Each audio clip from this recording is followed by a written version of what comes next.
Last week's month-end flows provided a much welcome relief rally for equities bulls.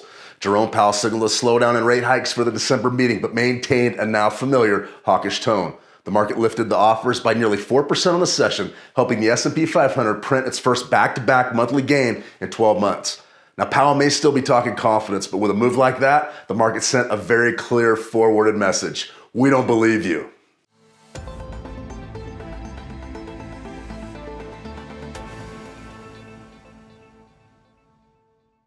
Hello, I'm Shane Vernier, and this is your weekly preview from the team here at ForexSignals.com for Monday, 5 December 2022.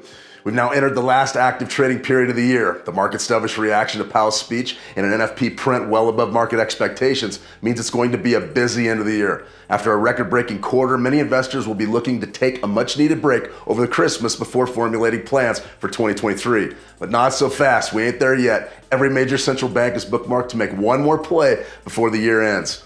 There's still some business to tend to, so let's dive in and examine the key trading opportunities for the first week of December with our analyst, Connor Woods. So it's quite typical that after NFP, we can get a subdued Monday in terms of price action, but there are a couple things to watch out for. We've got the Euro area retail sales in the London session, and then later on, we have the US ISM non-manufacturing PMIs. And so the markets that I'm going to be looking at for Monday would be Euro USD first of all, and I'm on the chart now. You can see how we've really broken out from this descending channel. Really clean price action, and really it looks like we've got a lot of room to run up here in Euro USD and playing on that dollar weakness at the moment. Now I'll just be a bit careful, because what I can see here is I can see clear liquidity at this high here at 1.06175. Our take profits were hit for Euro USD last week, as you can see here, so I'm just going to get rid of those, and then we're going to potentially trade up, take this liquidity on the high, and maybe trade into what we see as quite a significant piece of market imbalance we have in here. Now potentially we could get Euro USD coming up and testing this high first of all into this imbalance area before we fall down, and we still have a demand zone that we marked last week, and potentially we can get this liquidity taken at 1.0226. Now moving on to Tuesday, I think it's quite clear what markets to look at, because we're going to have the RBA rate decision, and that's what traders are really going to get their teeth into.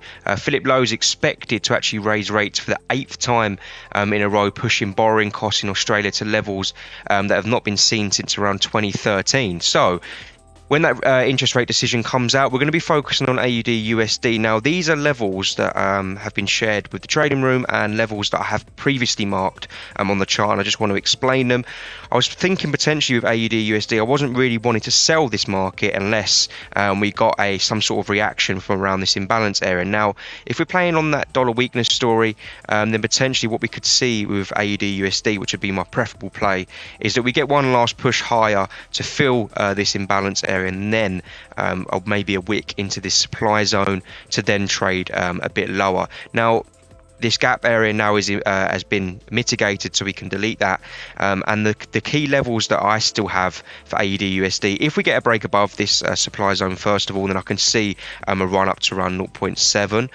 If we do react and fill this imbalance and react from the supply zone, then I do still have, and if I go on the daily chart, it's clear, my longer term targets do still remain at 0.635, which is a key daily demand zone. We may not get that low, of course, next week. It's quite a long way to go, but maybe we could at least test this liquidity that we have sitting here at 0.658 for AUD USD.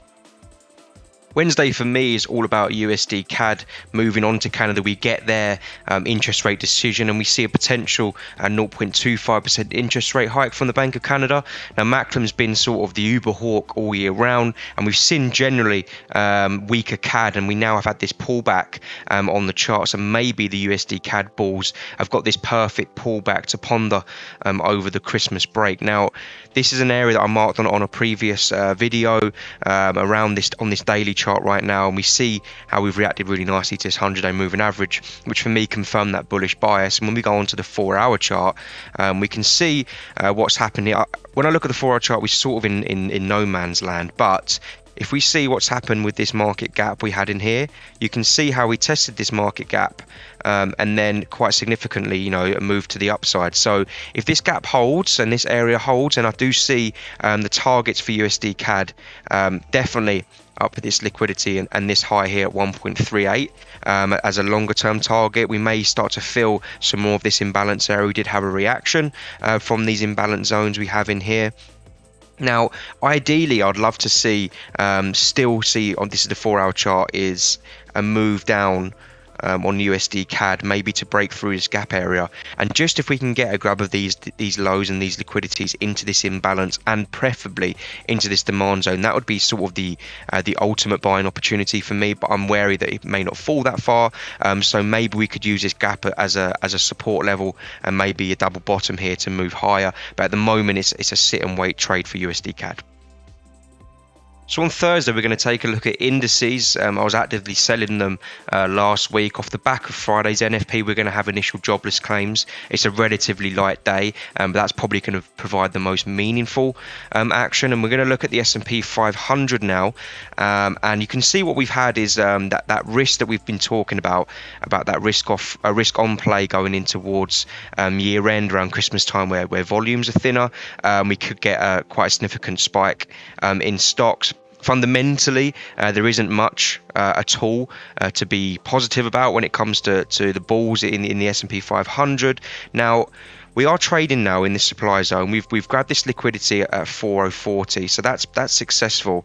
Normally, the biggest market crashes have the sharpest recoveries in terms of a bear market rally. Now, you can see that's what that daily candle screams to me. We're now trading this supply zone. Now I'm looking for this area to hold for the bears, and I still have this imbalance. This is a 4-hour imbalance as targets for the S&P 500, somewhere around 3840.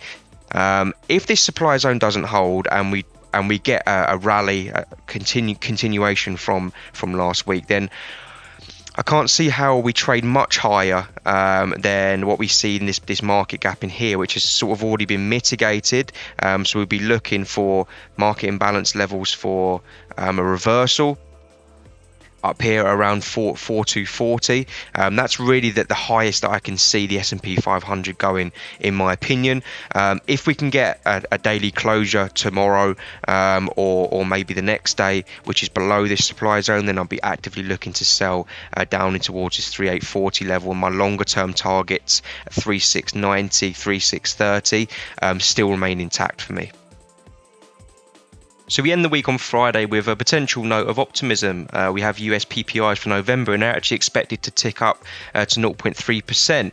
Now, this would indicate a pickup in the sentiment for US industry, and would be quite welcome actually in all sectors of business. Now, I want to look at the gold market on Friday, something I haven't looked at too much recently, but you can see that since we created this double bottom, I mean, we've just been flying to the upside, and I marked this supply zone that we had. But if you actually look at this, is the daily chart, and if you actually look at this closure we had above this 200-day moving average, it's looking like gold, you know, it has a real risk of running higher. Now, when I look at the price action above where we have this supply zone, so if we got a break above this supply zone, now we have balanced price action here.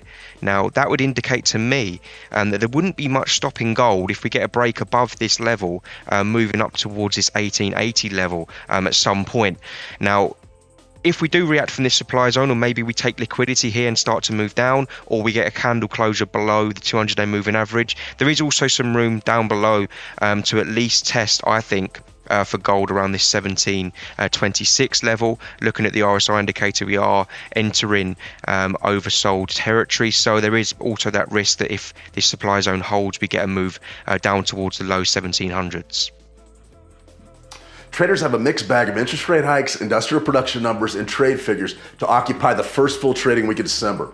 Remember, the central banks will all be out in force over the next 2 weeks to make those final decisions of the year, and hoping to end the year with the right framework for 2023.